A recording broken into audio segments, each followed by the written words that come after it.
সন্ধ্যায় মুয়াজ্জিনের কণ্ঠে আজানের সুর ভেসে ওঠার আগেই ঘরমুখ মানুষদের যাত্রা নির্বিঘ্ন করতে রাস্তায় তৎপর থাকে ট্রাফিক পুলিশ। নিজের পরিবারের সঙ্গে ইফতার করতে না পারলেও নগরবাসীকে পরিবারের সাথে ইফতার করার সুযোগ করে দিতেই তাদেরই ব্যস্ততা।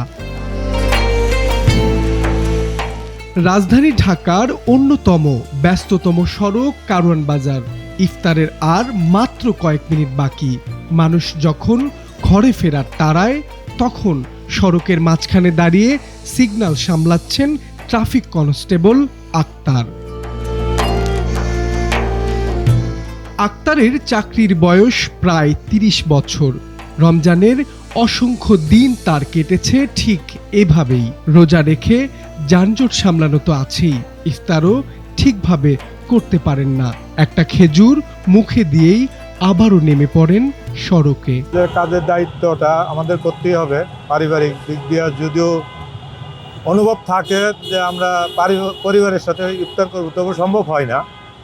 দেশের স্বার্থে, জনগণের স্বার্থে আমরা কাজ করে থাকি এবং প্রত্যেকেই যেন পরিপূর্ণভাবে কাজ চালিয়ে যায়।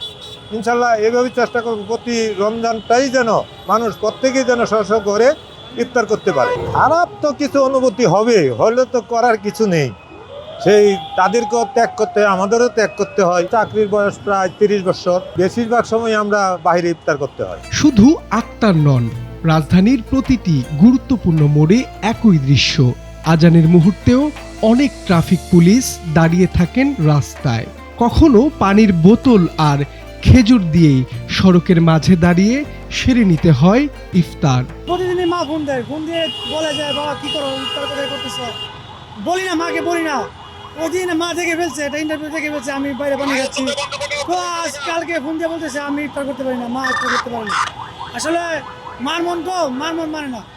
আমরা চেষ্টা করি মাকে মিথ্যা বলে হইলেও দেশের মানুষের সেবা দিতে। পানিটা আমরা চেষ্টা করি আমরা ইফতারের আগে মোটামুটি সবাইকে ঘরে পৌঁছাই দিয়ে আমরা বক্সে করার জন্য। মাঝে মাঝে করতে পারি, মাঝে মাঝে করতে পারি না, আমাদের কোনো দুঃখ নেই। কাজের চাপের মধ্যেও সহকর্মীদের সঙ্গে ভাগাভাগি করে নেওয়া ছোট্ট ইফতারি হয়ে ওঠে তাদের আনন্দ। আমরা যে ট্রাফিক সহায়তাকারী হিসেবে আছি, আমাদের মূল লক্ষ্যটা হচ্ছে মানুষের সেবা করা। মানুষ যাতে সুস্থ স্বাভাবিকভাবে বাসায় পৌঁছতে পারে, তাদের পরিবারের সাথে ইফতার করতে পারে, এটাই হচ্ছে আমাদের দায়িত্ব বর্তমানে। আমাদের কাজের ফাঁকে ফাঁকে যে আজকে যেমন গাড়ির চাপটা একটু কম আছে, সেই কারণে আমরা বসছি। অন্যান্য সময় যখন গাড়ির চাপ একটু বেশি থাকে, তখন আমরা দাঁড়িয়ে থেকে ইফতারটা সম্পন্ন করি। ইফতারের সময় ট্রাফিক পুলিশ সদস্যদের এই ত্যাগের কারণেই শহরের যান চলাচল কিছুটা হলেও স্বাভাবিক থাকে। প্রশ্ন হলো, এই ত্যাগের বিনিময়ে সমাজে তারা কি তাদের প্রাপ্য সম্মান পেয়ে থাকেন? মাহবুব আলম শ্রাবণ, সময়ের আলো, ঢাকা।